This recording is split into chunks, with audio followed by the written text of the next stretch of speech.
마가복음 9장 14절부터 24절까지입니다. 14절의 말씀부터 우리 함께 합독하겠습니다. 이에 그들이 제자들에게 와서 보니 큰 무리가 그들을 둘러싸고 서기관들이 그들과 더불어 변론하고 있더라. 온 무리가 곧 예수를 보고 매우 놀라며 달려와 문안하거늘 예수께서 물으시되 너희가 무엇을 그들과 변론하느냐? 무리 중에 하나가 대답하되 선생님, 말 못하게 귀신 들린 내 아들을 선생님께 데려왔나이다. 귀신이 어디서든지 그를 잡으면 거꾸러져 거품을 흘리며 이를 갈며 그리고 파리해지는지라. 내가 선생님의 제자들에게 내쫓아 달라 하였으나 그들이 능히 하지 못하더이다. 대답하여 이르시되 믿음이 없는 세대여, 내가 얼마나 너희와 함께 있으며 얼마나 너희에게 참으리요.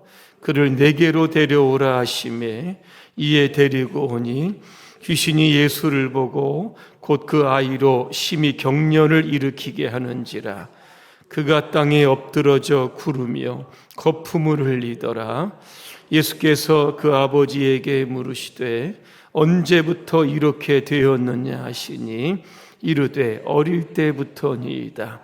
귀신이 그를 죽이려고 불과 물에 자주 던졌나이다. 그러나 무엇을 하실 수 있거든 우리를 불쌍히 여기사 도와주옵소서. 예수께서 이르시되 할 수 있거든이 무슨 말이냐? 믿는 자에게는 능히 하지 못할 일이 없느니라 하시니 곧 그 아이의 아버지가 소리를 질러 이르되 내가 믿나이다. 나의 믿음 없는 것을 도와주소서 하더라. 아멘. 불가능을 뛰어넘는 믿음이라고 하는 주제로 말씀을 드리겠습니다. 할렐루야. 아멘. 몇 분과 인사하겠습니다. 믿음으로 불가능을 뛰어넘읍시다. 길은데도 잘 하셨습니다. 23절에 보니까 할 수 있거든이 무슨 말이냐? 믿는 자에게는 능히 하지 못할 일이 없느니라 그랬습니다. 다시 말하면 믿는 자에게는 불가능이 없다는 말씀입니다. 불가능이 없다, 어디 많이 들어보셨을 겁니다. 일찍이 나폴레옹이 했던 그러한 이야기입니다. 그런데 오늘 본문에서도 예수님께서 역시 불가능이 없다 말씀합니다. 나폴레옹과 예수님의 이 불가능이 없다라고 한 말의 차이는 어떤 차이가 있을까라고 하는 겁니다. 베트남 전쟁 당시에 있었던 일입니다. 미군 병사 4명이 찝차를 타고 정글 속을 달리게 됩니다. 길이 너무 좁아서 고전을 하며 가는데 갑자기 배트콩에 기습을 받게 됩니다. 병사들은 차에 내려서 황급히 몸을 숙입니다. 그러며 생각을 합니다. 전진을 하자니 생명이 위험하고 차를 돌리자니 길이 좁아서 돌릴 수 없는 상황에 빠진 겁니다. 잠깐 청송이 멈춥니다. 그때 이 4명의 병사들이 찝차 바퀴 하나씩 들어서 차를 번쩍 들었습니다. 그리고 차를 가는 반대 방향으로 돌려놓고 차를 타고 탈출하게 되었던 겁니다. 부대로 돌아와서 시험 삼아 다시 찝차를 들어보려고 했더니 꼼짝도 하지 않았던 겁니다. 세상이 말한 불가능이 없다는 말은 자신의 잠재력이나 가능성을 100% 이상 활용을 하는 겁니다. 그래서 불가능의 문제를 해결한다. 이것이 나폴레옹이 이야기했던 불가능이 없다라고 하는 겁니다. 크리스찬 사이언스라고 하는 기독교 계통의 2단 종교가 있습니다. 1879년에 메리 베이커 에디에 의해서 미국 보스턴에서 시작이 됐습니다. 이들은 심리적인 치료 방법을 도입해서 기독교를 과학으로 입증하려고 하는 그러한 종교입니다. 우리나라에서는 마인드 컨트롤, 최면 요법, 단전 수련 이런 것으로 알려져 있습니다. 이들도 믿음을 강조합니다. 어떤 믿음입니까? 자기 자신에 대한 믿음입니다. 자기 자신을 믿으라고 하는 겁니다. 하지만 우리 예수 믿는 사람들은 믿음의 출발점과 초점이 다릅니다. 우리가 믿는 하나님은 전능하신 하나님입니다. 그 하나님은 못하실 일이 없으신 분입니다. 세상은 자신을 믿으라고 하지만 우리는 하나님을 믿으라. 그 믿음으로 불가능을 뛰어넘으라고 말씀하고 계시는 겁니다. 오늘 본문 13절까지 이렇게 보니까 예수님께 제자들과 함께 높은 산에 오르셨다. 성경학자들은 변화산이다 그렇게 부릅니다. 왜냐하면 예수님께서 변화됐기 때문에 그러시는 겁니다. 베드로가 예수님께서 변화되시는 광경을 이렇게 보면서 이런 제안을 합니다. 여기에 초막 셋을 지었으면 좋겠습니다. 하나는 예수님 거, 하나는 모세 거, 하나는 엘리야 거 집시다 그럽니다. 예수님은 거절하시고 제자들과 함께 산을 즉시 내려오십니다. 그 이유가 무엇일까? 기독교는 속세를 떠나는 종교가 아닙니다. 죄가 있고 문제가 있고 아픔이 있고 절망이 있는 세상 가운데 내려와서 복음으로 세상을 변화시키는 것이 바로 기독교이기 때문에 그런 겁니다. 역시 예수님과 세 명의 제자들이 산 아래로 내려옵니다. 역시 큰 문제, 불가능한 문제가 바로 예수님과 제자들을 기다리고 있었다는 겁니다. 14절에 보니까 산 밑에 9명의 제자들이 군중에 둘러싸인 채 서기관들과 변론하고 있었다 그랬습니다. 변론의 주제가 무엇인가? 17절과 18절에 나옵니다. 9명의 제자들이 귀신 들린 아이를 고치지 못했던 겁니다. 그래서 아마 서기관들과 논쟁이 있었던 것 같습니다. 오늘 18절에 보니까 귀신 들린 아이의 증상이 나옵니다.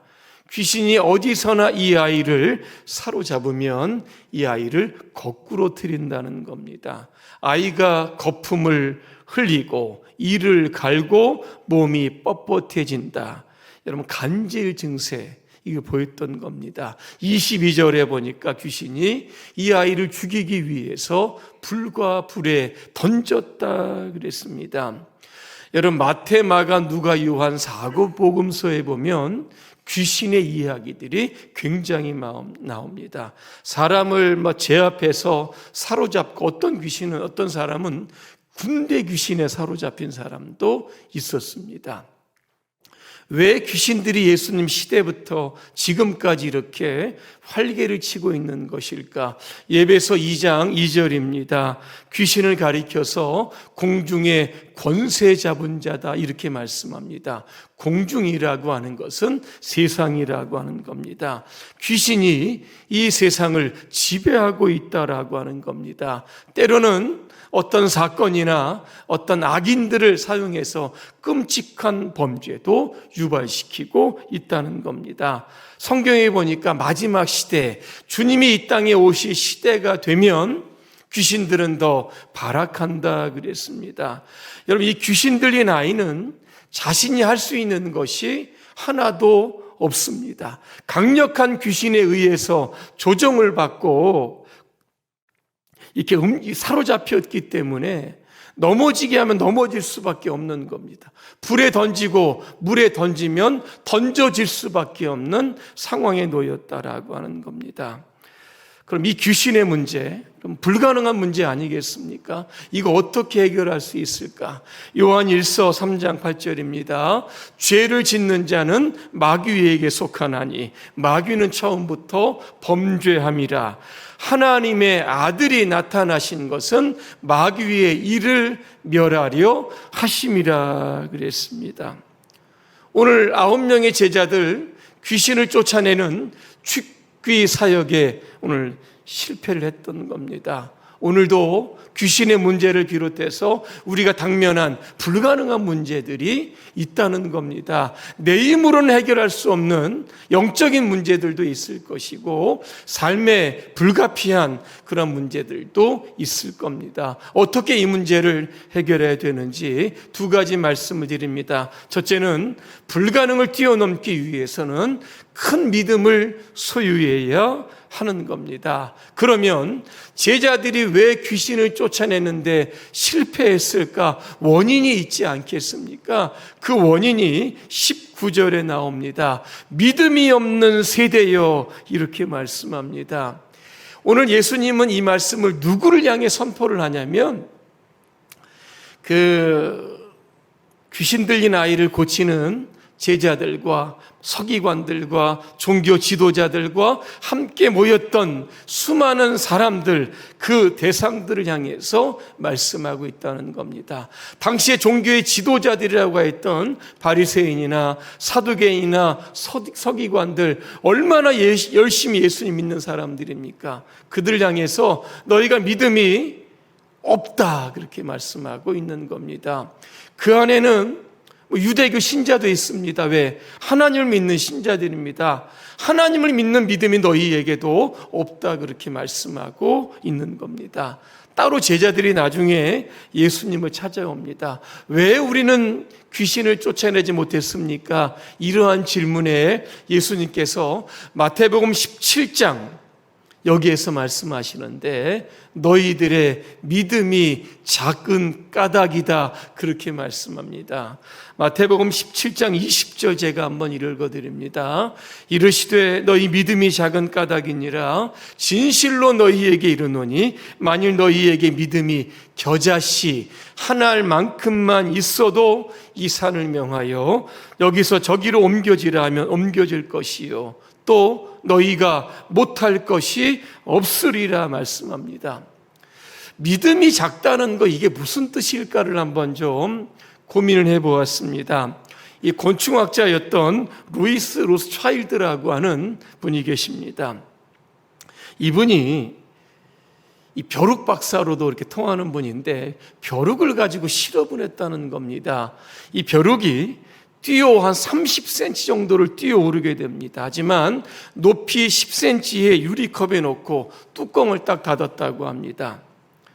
벼룩은 높이 10cm 높이에 계속해서 부딪힙니다. 그러나 뚜껑에 부딪히는 소리가 나지 않을 때 뚜껑을 열어두게 됩니다. 그러더니 유리컵 밖으로 나오는 벼룩이 없었다고 합니다. 본래 능력의 3분의 1밖에 안 되는 높이임에도 불구하고 유리병에 갇혀서 능력을 발휘하지 못하게 됐던 겁니다. 로스차일드 박사는 이렇게 이야기합니다. 무기력이 학습돼 스스로 능력을 제한했다, 이런 결과를 냈습니다. 오늘 우리 중에도 이 믿음이 이렇게 학습된 분들이 있는 겁니다. 하나님은 위대하신 분인데 우리의 작은 믿음 안에 하나님을 제한하고 가두어 두는 겁니다. 그러니까 하나님은 위대하시지만 자기의 관점에서 보면 내 능력, 내 믿음의 수준대로 한 가장 작은 것만을 하실 수 있는 하나님으로 자꾸 낮추어 놓는 그런 실수를 범하게 되는 겁니다. 이런 분들의 특징이 뭐겠습니까? 어떤 문제 앞에, 특히 불가능한 문제 앞에서 쉽게 포기하고 낙심하게 되는 겁니다. 여러분, 귀신 들린 아이의 아버지가 이 아이를 예수님께 데리고 옵니다. 그러자 귀신이 또 그 아이를 발작하게 만들었다 그랬습니다. 언제부터 그랬냐 그랬더니 어려울 때부터 이 아이가 그랬다 그럽니다. 이때 아버지가 예수님께 여러분 간구하는 장면, 여러분 22절 여러분 주목해 보시길 바랍니다. 그러나 무엇을 하실 수 있거든 우리를 불쌍히 여기사 도와주옵소서 그랬습니다. 그때 예수님께서 이 아이의 아버지의 믿음을 책망을 하십니다. 23절에 뭐라고 말씀하십니까? 할 수 있거든이 무슨 말이냐? 믿는 자에게는 능히 하지 못할 일이 없다, 그렇게 말씀합니다. 여러분, 할 수 있거든. If you can. 영어 성경에 이렇게 되어 있습니다. 뭡니까? 예수님이 할 수도 있고 못할 수도 있다는 겁니다. 반신반의하는 믿음으로 할 수 있거든, 이렇게 예수님께 요청하는 겁니다. 할 수 있거든, 무슨 말입니까? 되면 좋고 안 되면 어쩔 수 없다라고 하는 겁니다. 당신의 제자들 실패했는데 당신인들 할 수 있겠느냐? 냉소에 담긴 이러한 요구였다라고 하는 겁니다. 이제 방법이 없습니다. 거의 자신이 자기를 포기한 상태에서 도와주실 수 있으면 좀 도와달라고 하는 전혀 믿음이 없는 소리를 하고 있다는 겁니다. 무엇을 할 수 있을 수 있거든 믿음이 없는 소리입니다. 그러자 예수님께서는 뭐라고 말씀하면 할 수 있거든요, 무슨 말이냐? 여러분, 그냥 제가 이렇게 이야기하는 것처럼 예수님 말씀하지 않으셔서 크게 호통치면서 말씀하셨을 겁니다. 이때 아버지가 아마 정신을 조금 바짝 차립니다. 24절에 보니까 말을 바꿉니다. 뭐라고 바꿉니다? 내가 믿나이다. 나의 믿음 없는 것을 도와주소서, 그랬습니다. 여러분, 살아가시면서 위기의 상황을 만나고 절망의 상황을 만나고 불가능의 상황을 만납니다. 이 아이의 아버지처럼 무엇을 하실 수 있거든, 이런 말 절대 여러분 피하시고 이런 말을 사용하시기 바랍니다. 빌립보서 4장 13절입니다. 내게 능력 주시는 자 안에서 내가 모든 것을 할 수 있느니라. 누가 우리에게 능력을 주십니까? 예수님이 우리에게 능력을 주시는 겁니다. 불가능의 문제는 내가 할 수 있는 것이 아닙니다. 예수님의 영역에 속한 문제이기 때문에 우리가 그를 믿는 큰 믿음을 가져야만 우리의 문제를 해결할 수 있게 되는 겁니다. 저는 여기서 한 가지 더 우리 스스로에게 이러한 질문을 한번 던져봤으면 좋겠습니다. 내 믿음이 교회 안에서만 통용되는 믿음인가? 교회 밖에서도 역시 통용되는 믿음인가라고 하는 겁니다. 9명의 제자들이 예수님과 함께 있었습니다.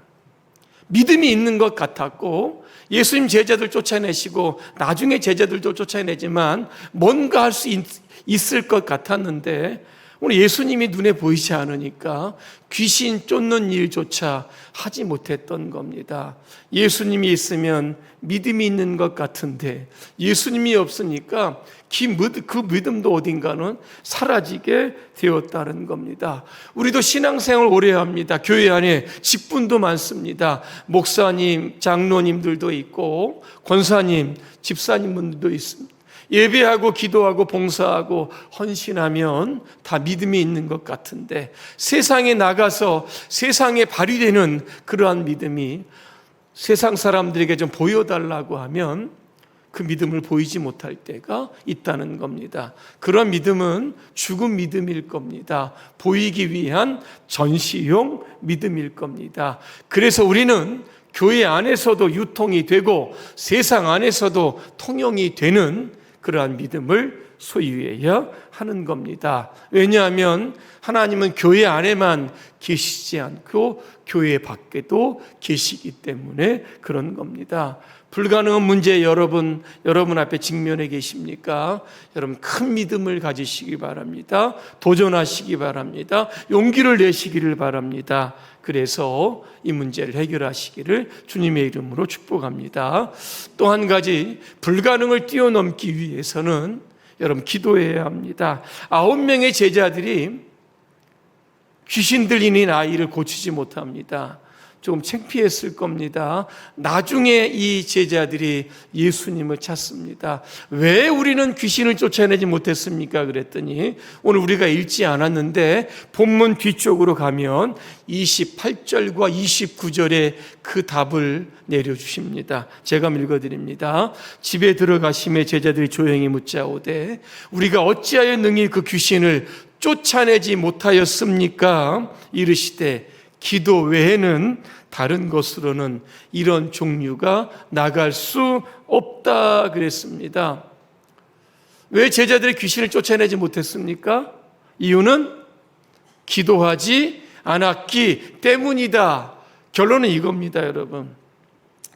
누가복음 10장에 보니까 제자들이 과거에 귀신을 쫓아낸 경험이 있었습니다.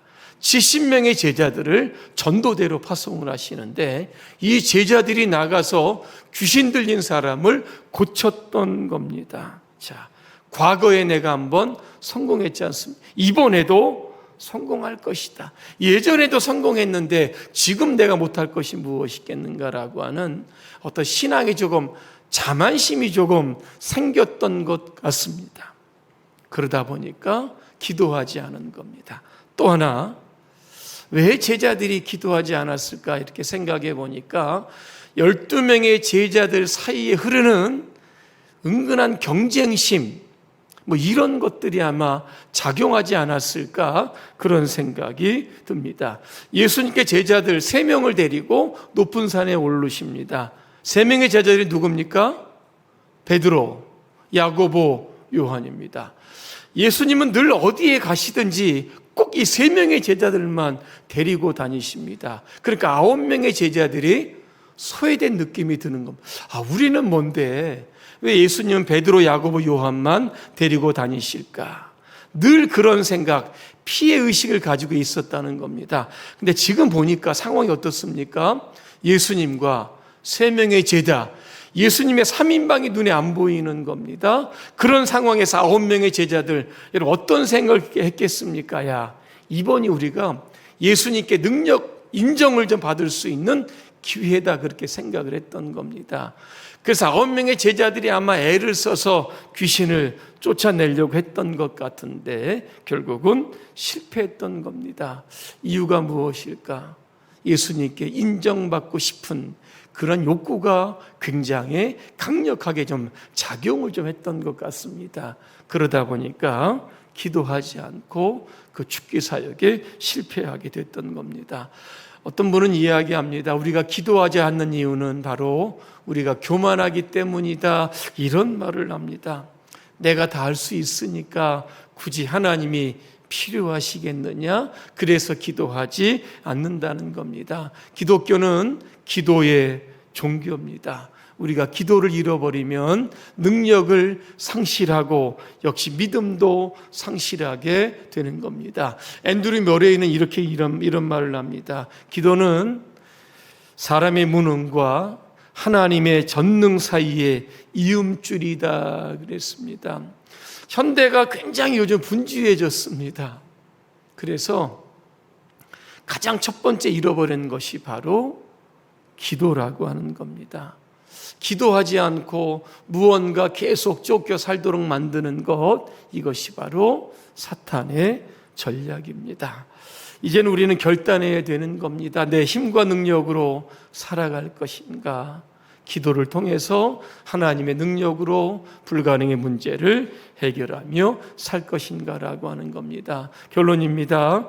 미국의 하베스트 크리스천 펠로우십이라고 하는 이 교회가 있습니다. 이 교회 담임이 그렉 롤이라고 하는 목사님이신데 이런 이야기를 하게 됩니다. 사도행전의 교회들은 회의보다는 기도를 더 많이 했다. 만약 초대교회가 1시간 회의를 했다면 2시간 기도했을 것이다. 그러나 오늘날 교회는 어떤가? 오늘날 대부분의 교회들은 2시간 회의를 했다면 1시간, 아니 단 10분도 기도하지 않았을 것이다. 그런 이야기를 합니다. 오늘 그렉 로리의 목사님 우리에게 큰 도전을 줍니다. 하나님의 인도하심을 받고 불가능한 문제를 해결하기 위해서는 더 많이, 더 깊이, 더 오랜 시간 하나님 앞에 엎드려야 되는데 우리가 그렇게 하지 못한다라고 하는 겁니다. 이처럼 오늘도 우리의 삶에 문제를 해결할 수 있는 것은 바로 여러분 기도입니다. 천교도 신학자 A.W. 토저의 말을 하고 마치겠습니다. 어떤 신을 섬기느냐에 따라서 종교의 수준이 결정이 되고 같은 기독교 안에서도 어떤 하나님을 믿느냐에 따라 그 사람의 신앙 수준이 결정이 된다 그랬습니다. 오늘 많은 분들이 예배에 참석하고 있지만 이 안에도 믿음이 천차만별이라고 하는 겁니다. 큰 믿음의 사람이 있고 작은 믿음의 사람이 있다는 겁니다. 많이 기도하시는 분도 있고 적게 기도하시는 분들도 있다라고 하는 겁니다. 이제는 믿음의 수준, 이제는 여러분 높이시기를 바랍니다.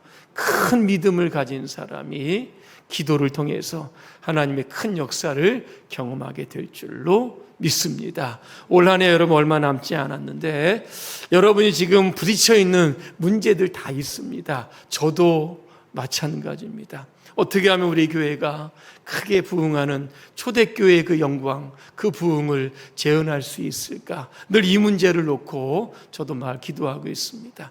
오늘 저뿐만 아니라 여러분이 가진 그 모든 문제들, 오늘 큰 믿음과 기도를 통해서 넉넉하게 여러분 극복하시고 승리하시기를 주님의 이름으로 축복합니다. 기도하겠습니다. 은혜로우신 하나님, 오늘 우리 모두에게 큰 믿음을 주시기를 간절히 소망합니다. 아무것도 염려하지 말고 모든 일에 기도와 간구로 하나님께 아뢰라고 하셨던 주님의 말씀도 기억합니다. 믿음과 기도를 통하여 우리 앞에 있는 불가능의 문제를 뛰어넘을 수 있도록 우리 모두를 축복해 주옵소서.